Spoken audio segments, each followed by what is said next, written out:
Welcome back to the Bombshell Business Podcast. I am your host, Amber Hurdle, and this is a very safe place for powerful women to come to learn how to become more bold, brave, and unwaveringly confident.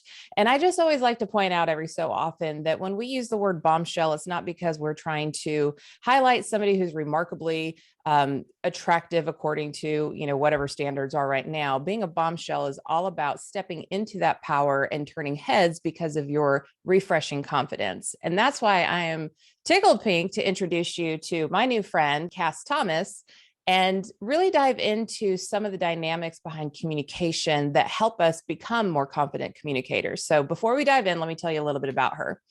Kass Thomas is a successful business entrepreneur and speaker. The depth of her career experiences inspires people to explore more choice and change.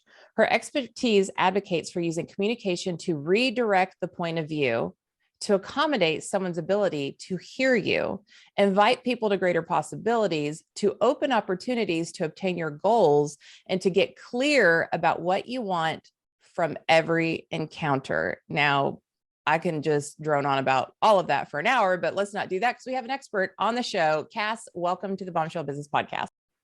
Thank you so much, Amber. It's a pleasure to be here. There's part of me that doesn't even know where to begin. And when I was getting excited about having you on the show, I was like, okay, ground yourself first. Let's just start with step one, because I feel like right now on so many levels, whether it's communicating across generations, communicating across cultures, there's so much, just political spectrum, there's so much talking and not hearing. There's so much, I want you to do it my way, hear it my way, experience it my way, and then really losing the plot on not actually getting what you want in the end, because you won't consider, how does this person want to be communicated with? What would entice this person to be interested in being curious about what I have to say? So can we just start, because this is a big pain point in a lot of my customers' professional lives. Can we just start with what is like the general way of going about this? Say, for example, I'm used to communicating a certain way. My leaders have always been baby boomers. I'm Gen X.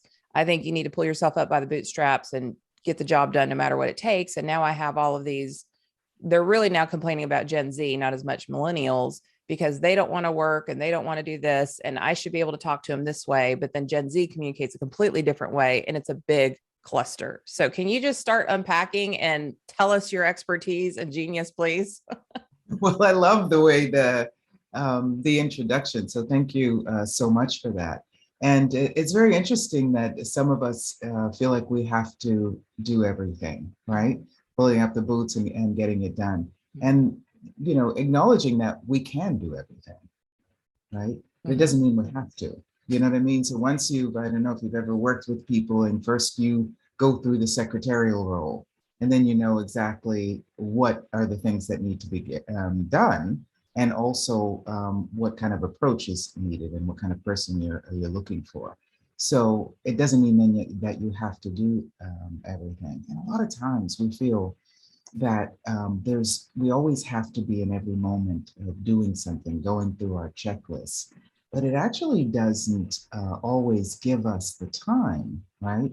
And sometimes the silence, let's say, that's booming, I love the bombshell name, that's booming and knocking on our door, trying to get us to see something that perhaps we're so busy we haven't acknowledged. So really exactly what you said, and I love that. Sometimes when communicating with people, a silence that is not ignoring them or not listening to them, but a silence that allows them to share after you've just given a little bit of input, allows them to share their approach, what they know. It might be someone, like you said, that doesn't necessarily like to do things or to do a lot of work, but they might have an insight that actually allows us to not just take baby steps, but to make a huge jump, just something that pops in us from just a little phrase that they might say or a little question that they might ask us.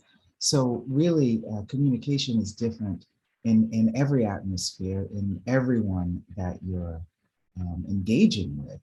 because we all have a little bit of difference. There's so much about us that is the same. You know, I've got a body and arms and legs and nose, and you know, I smell, some people, and taste, even though some people during COVID couldn't do that. But we have so much in common, you know what I mean? Yeah. So what if we were actually, when communicating with others, interested in seeing what is that unique difference they have? What is that maybe slight little tweak that they can open up for you that allows you to see something in a very different way than you have seen it thus far or approached it. So, you know, communication is not just a one-way street, like us getting our point across, just Right. like what you were saying, right? It is also our willingness and our capacity to hear and receive what other people are communicating, even if it's not through words, right? Yeah. So let's talk a little bit about that, because that, you know, I do psychoanalytics and personality and behavioral profiling and that sort of thing. So I know there are people who are inherently people who need to think their ideas out loud. There are people who are inherently introspective. They need to just process internally. And so if you're communicating with one or the other, I would dare say that those are different styles, but it's not incumbent upon them to meet your style if you're leading them.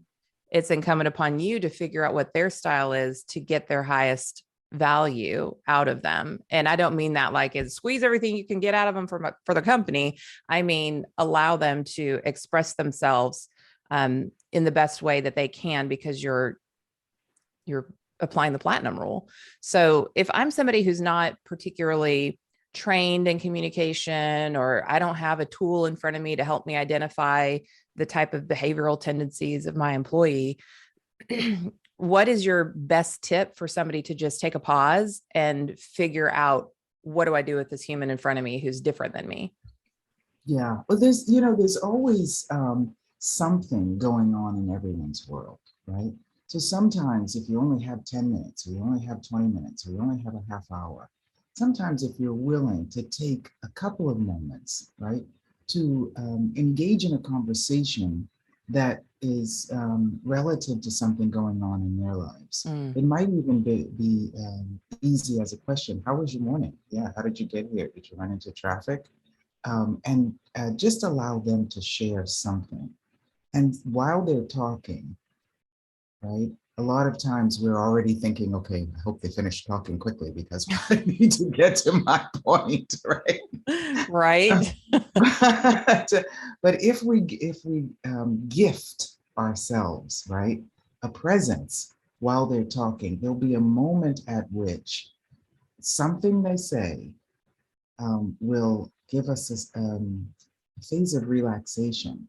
And that is probably the doorway, the pathway, the connection that you have. So just doing one response. Oh, it was interesting when you said this thing.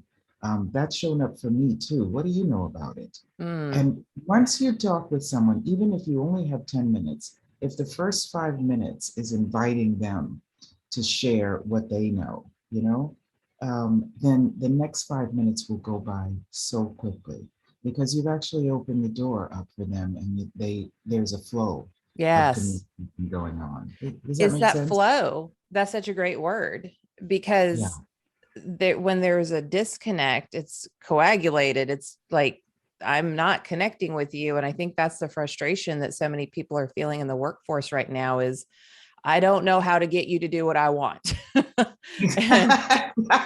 and, and what I want is this over here that has to get done to move business operations forward. And so there's this frustration. And I think, you know, the frustration is the opposite of flow. So I love you using that word. And how do we get to that flow? absolutely. Absolutely. I can go ahead. Did you want to No, finish? you go, you go. And also just asking, this is what I'd like to get done. Do you have any input for me? Oh, That's one I wanted to suggest. But just really simply, we usually, when there is, you know, not a flow going on, it's either that somebody is being pushy, yeah. right? and you can feel that you feel a bit bombarded, and it's fatiguing for you. Yeah. Or someone's feeling needy. They're like sucking you dry, they're pulling, and feeling needy. And that is exhausting as well. And one of them makes you want to sort of fall back when they're being pushy, Yeah. and when they're being, and another one when they're, it's like feeling needy and they're needing something, it makes you want to sort of fall forward and collapse. So there, sometimes people are pushy. Sometimes people are needy and they're, pulling. Sometimes they've got up some barriers and walls. They're not letting you in. There's nothing that's going in their That's world. right. Sometimes they're on empty. They're just like, not there. They're like the Walking So many Dead. people are empty right now. The you know, trauma that the collective has been through for the past couple of years, and then the individual ways that all the dynamics of a global pandemic and economic crisis, and now there's war, and there's been race issues, and there's been all kinds of stuff happening, just that it's almost suffocating, and people are exhausted. We have a talent puddle, not a talent pool. People are having a hard time finding people to work. And then once they find those people, they're having a hard time getting them to actually show up for work. So people are exhausted. And I think, during COVID and, whoever it was, Dodge or Ford is like, we're all in this together. I think people have lost that sentiment and they're like, just suck it up, make it happen. Who cares that there's, supply chain issues, talent issues, like just make it happen. We're back to pre-COVID expectations, but we don't have pre-COVID resources. So we're tired. Yes, and we do actually have not only pre-COVID resources, they might just be on hold, Yeah. so we have to reignite them. But we also have the gift of COVID resources, Mm. So, and that's something that there's so much that unites us than separates us. We've all, I mean, has there ever been anything like that that's all over the world, Right. It's like my first time being, I'm 2 countries away at the moment from the war, and Yeah. and so, and lots of, from Boston, lived in New York for years and university there and the first couple of careers.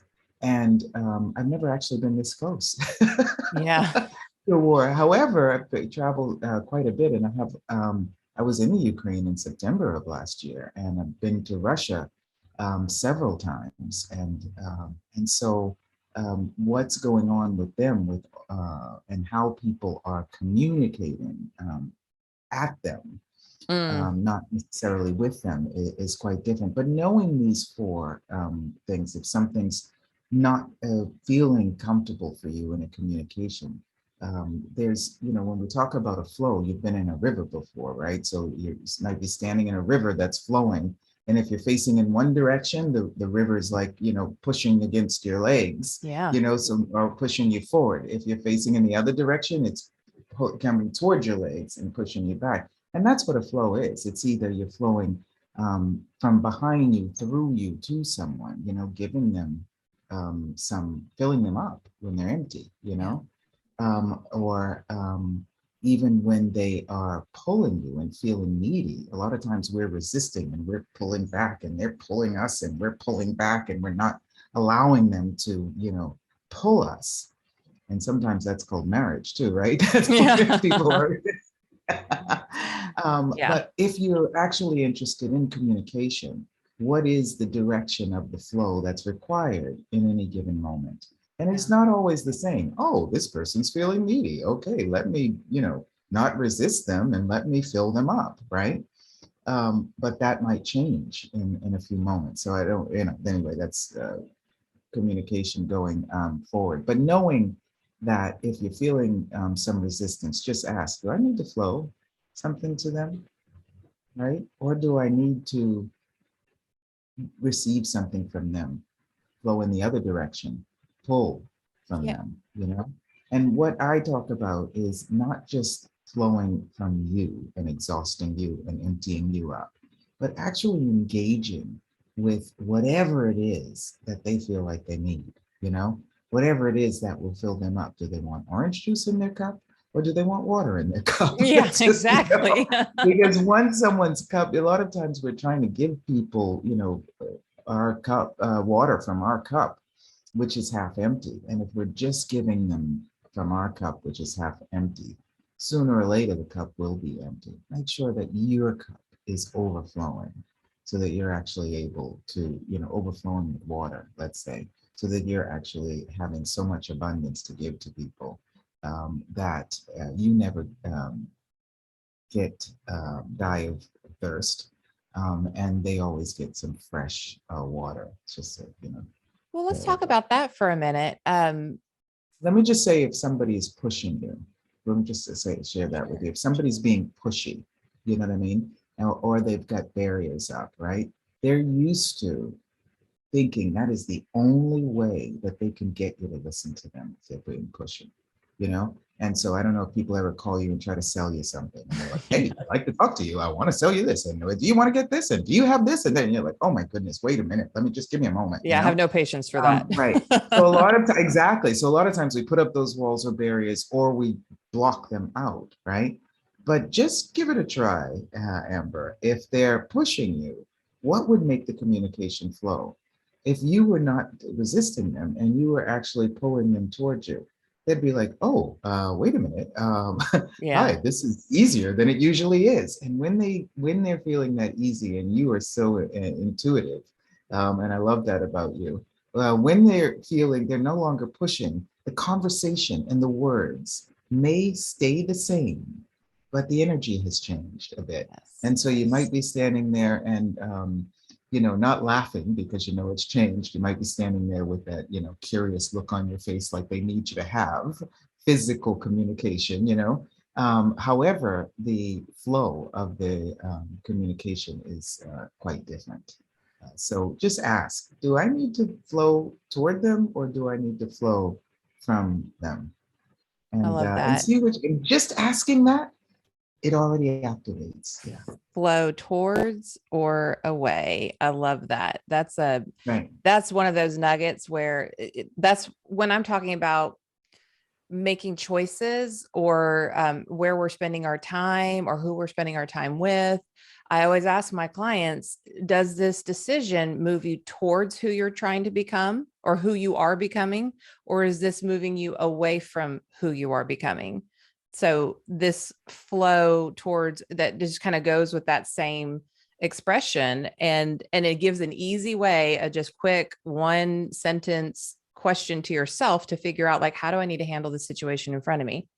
Now, Right. Do I need to flow toward them, or do I need to flow from them toward me? That's really Yes. the thing. You know what I mean? And Yeah. so once you do that, it actually goes back to ground zero, to neutral. And then you can decide if you want to run away, you know what I mean? Or if you want to stay, because they're just relaxed. And so you're like, okay, thanks so much. Goodbye. If you get that you want to go, or if you want to stay, then yeah, the engagement with them becomes very different. Yeah. Yeah. So it's just, that takes me exactly where I want to go next, which I wasn't planning on going here until you gave this process. So I live in the South, but I'm originally from Southern California. So either way, I'm Southern. But in SoCal, it was like, I could be like, Kass, we don't really jive. I don't really care how you do things. I know you don't really care how I do things, but you know what? We're working on this project together. Let's get this done. Not in an ugly way, but just like energetically, we don't match or we don't value the same things, but we can be cordial, but we're also not being fake. I'm in the South. And I know you've been Boston, you went to NYU, right? Yes. You've been to Paris, you currently live in Rome. So very worldly. And no knock to the South, obviously, I choose to live here and I have for a long time. But the thing that's so curious about me, and I see it socially, but then I also see it in the companies that I work with, and I'm just like mind melting, don't know how to get people to look at this differently. I'll give you an example. People routinely and ruthlessly talk about, we'll say Christy or Bob. I'm just pulling names out. And then it's not that they're like, oh, well, I'm just going to be nice to their face. It's almost like they go out of their way to show the world that they're still friends with them, Like they'll tag them on social media in a picture, or they'll share something that Christy or Bob or whatever I named them, like posted and be like, oh, you should support this person. And it's like, but you don't even like this person. You actually go out of your way to actively disparage them, but then you put this face out there. So I do think there's like certain cultures where it's difficult to trust the words that are coming out of somebody's mouth. Because if I see that you're behaving this way with somebody else, how do I know that I have trust of what you're telling me, what your feelings are about me? Are we on the same page or are we not? And considering I do consult a lot in the South, I see it happen all the time in work situations, whether it's between the ownership and leaders or leaders and their team members. It's a dysfunction. And then people say, oh, you have to show people grace. And I just think that there's grace of like, I see that you have childhood wounds that are causing this behavior. I can bless you from here, but I'm not going to invite you into this inner circle or like into my energetic space, because it's not healthy and it's not supportive, and it's existing in disharmony because it's lies. So when you're interacting with people like that, work, personal, whatever, how can you, like, when do you know enough is enough? Or when do you know, like, this person is no longer a cultural fit for the organization, or this is somebody that no longer needs to be in my day-to-day life?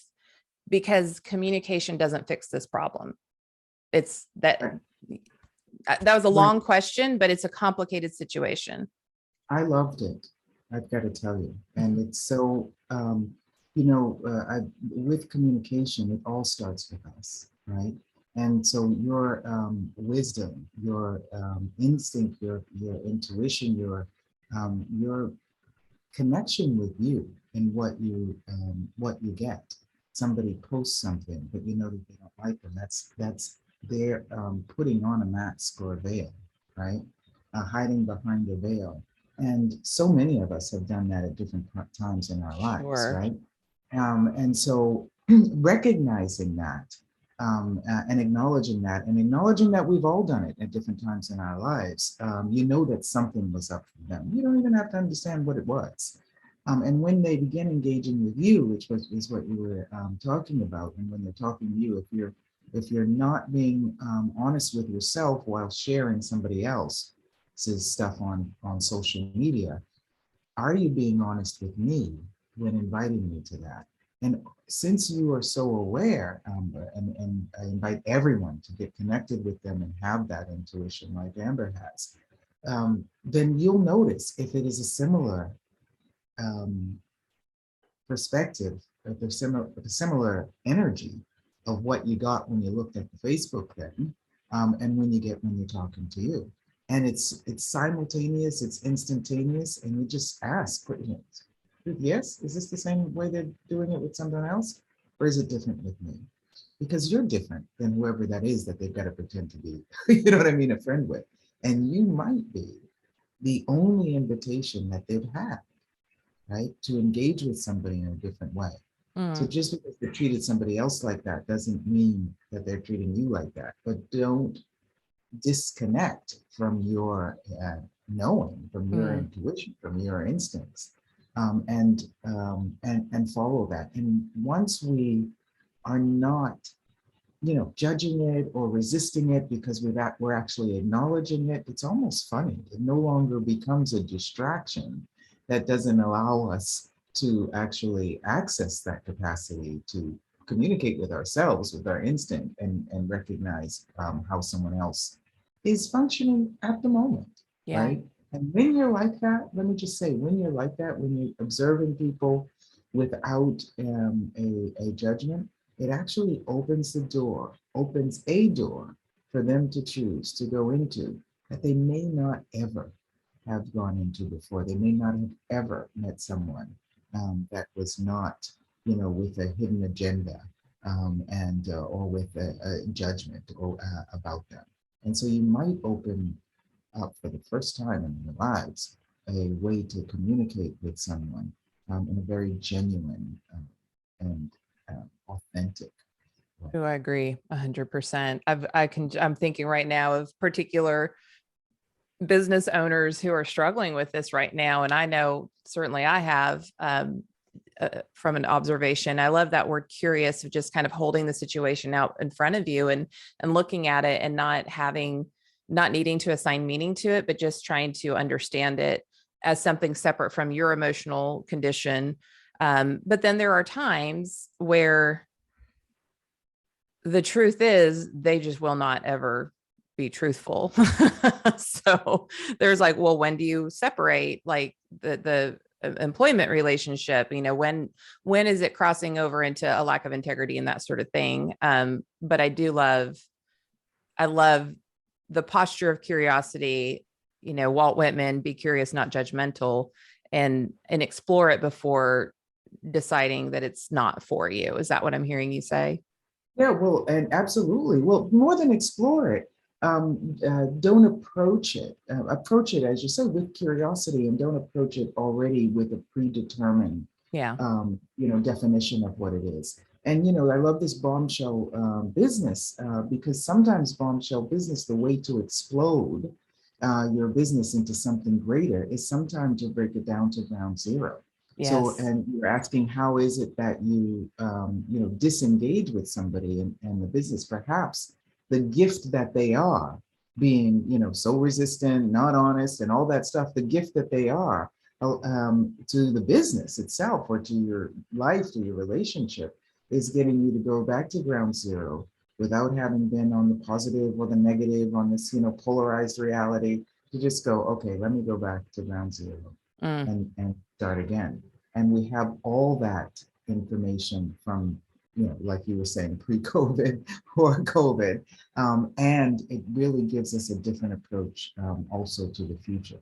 So that maybe we are starting off with we're talking about business, maybe we're starting off with a six-figure business, and then we go down to a five-figure business and do a jump into a seven-figure. Yes, Because we're changing too. that's And if right. something, and it's just about communication, if something irritates you, if something annoys you, if something pulls up resistance, then there's probably something beyond that resistance, beyond that irritation. Look to the right, look to the left, look up, look down, look Mm. behind you, and see what's hiding beyond that wall that you have pulled up against something. Mm. And there's probably something there that if you're willing to look at it from a different perspective, and it may not be about that person. It may say, wow, it has nothing to do with them, but I forgot about something that I could actually engage with right now. And so you might say to them, you know what? I know you want to have an argument. I'll be back. I just have something to take care of now. And then as you're going away, you might say, maybe I'll be back because I continually move forward, and being stuck here with you, I'm not making you wrong for it. I just need Different to. paths. We're at Yep. different paths. We're on different paths or on different locations on the journey. That doesn't make your journey wrong. You're exactly where you I- need to be, but that's taking me, this relationship, business, personal, whatever, is taking me away from who I'm becoming. And that's not my journey. Um, Absolutely. I just yeah. had a dinner with a guy who used to be my tax accountant about 20 years ago. I had a television production company. Haven't seen him for a while. He's still my husband's tax accountant. I haven't seen him for a while. But somebody that he was working with for a long time, they split up, just exactly like what you're saying. And if you are not in resistance to someone who's resisting you, if you are not in judgment of someone who's judging you, they don't have any electrical charge to keep that judgment and resistance up. Yeah. You know what I mean? If there's no walls up and you're trying to push the wall down, what are you pushing?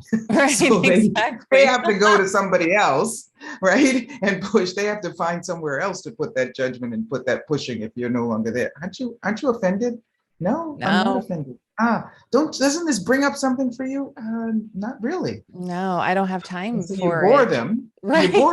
and they go and find someone else. Or, like I said before, you open up that door. Well, what is it that you are doing? Or how is it that you see the world? And boom, the moment they go from answer, results, final goals, and go into question and possibilities, you actually have invited them to discover something else. Now it's up to them whether or not they do it, but you have been the gift you are and the flawless communicator that you be. Yeah. So great.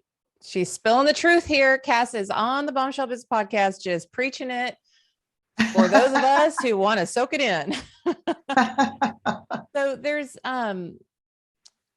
just as we're discussing all of these different variations of how people show up and just, we've talked a lot about energy and, the emotional connection, if you will. There's mental when there's going into, there's mental, spiritual, emotional, all happening all at the same time when we're interacting with another human. And it's interesting because relationship is so much, if you look at it from a psychological perspective, and especially our most intimate relationships with people we work the most closely with, they serve as mirrors to our own understanding of ourselves and our own personal development. And so typically if something's rubbing us wrong with the other person, we probably need to look inward anyways to see, like, what is it about my shadow self that I'm unwilling to talk about today? And I've done all kinds of YouTubes and everything on that.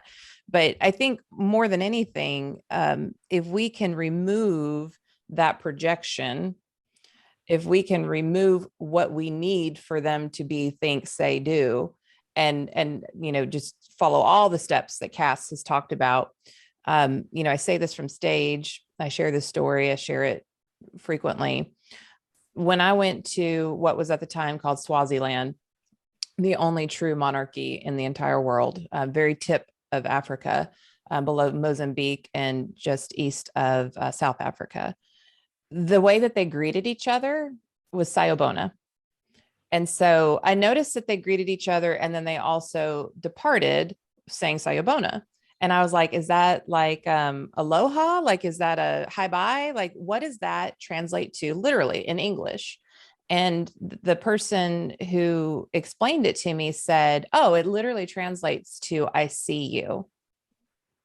And I get goosies every time I say that, because the way that the people of Swaziland interact when they approach each other and when they leave each other is they say, I see you. I don't know if there is a deeper need for the human condition than to actually be seen.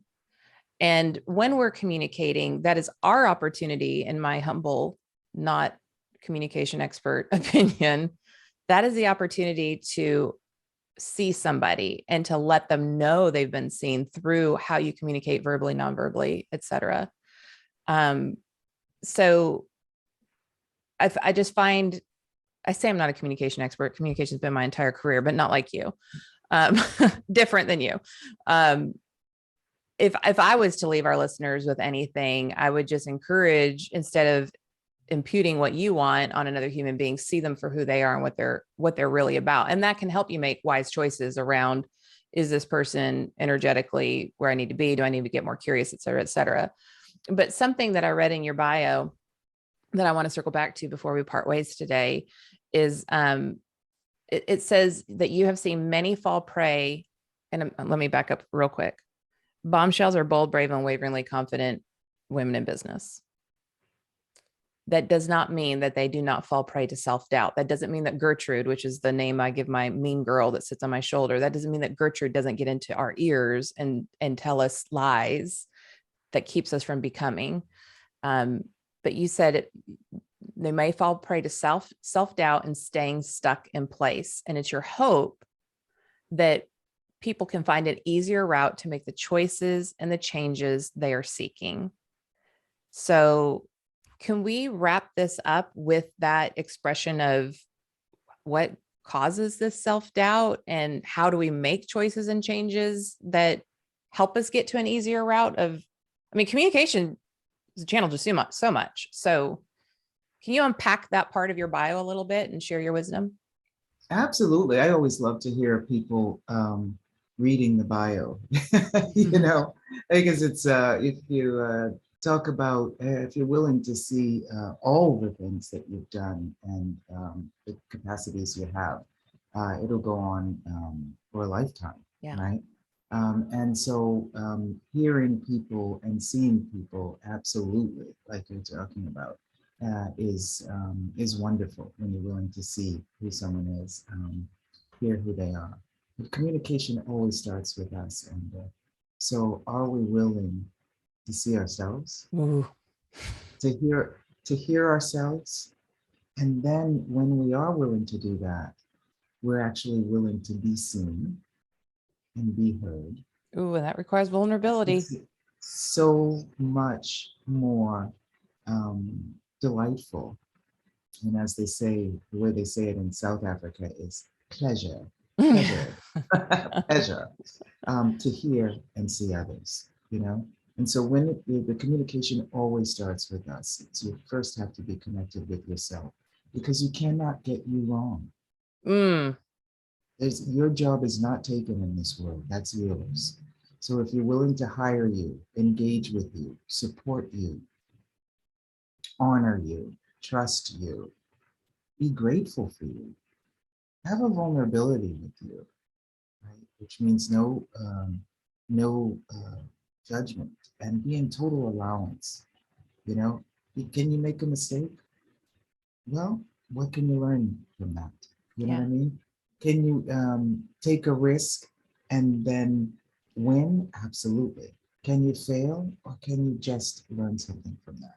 So Yes. once you get comfortable and connected with you, right, and recognize when you're disconnected with you, that those walls and barriers are, then you can reconnect with not only yourself, have a quick path back to you, but reconnect with other people in a different way and recognize the riches, the wealth that is part of you, no matter how much money you have, that's part of your life, and have that curiosity to be willing to see it with others. And then you begin, I say dancing with the riches of your life, and establish true connection with yourself and with everyone and everything on the planet.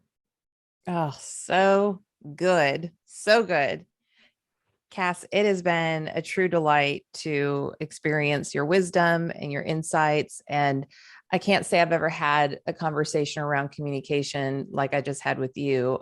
It just felt a little deeper, a little less like this is this and that is that and tactical, and very much about going inward to, really find that gold that we can offer others, but first, to your point, ourselves. So where can we find you on the interweb so people can connect with you elsewhere? You can find me on kassthomas.com, Kass Thomas with an H, THOMAS.com. Yeah, everywhere you can find my Access Consciousness, 7 Steps, Dancing with Riches, my books. I just wanted to say, and so please be happy to find me. I just wanted to say that you are a communication genius, and that perhaps your motivation, your inspiration. I'm so delighted with this conversation as well, because you just roll out the carpet, and it's so really delightful to walk and dance and float on that. So please acknowledge that about your capacities. Thank And you. I hear you and I see you. And I see you. So, my friends, I'm so glad that you tuned into this particular episode. I think this was a dose of truth and love that we need at this season when things are a little more difficult. I know a lot of people, like we said at the beginning, are tired. We will put links to all of the different ways you can reach Kass on social media, her website, list all of her books and everything in the show notes. So whether you're listening on Apple or you go to amberhurdle.com/podcast with an S, you can look for this particular episode and find everything that you need right there. But I encourage everyone, especially, to take some sort of action. Buy one of her books. She has an inspirational video that we will also put in the show notes. Just take some form of action so that you're not leaving this without some kind of a productive outcome. We need this more now than ever. And I just celebrate you taking your very valuable time to hang out with me and Kass today. Kass, thank you so much for being on the show. Pleasure, darling. Pleasure. And Bombshells, we will see you on the next episode.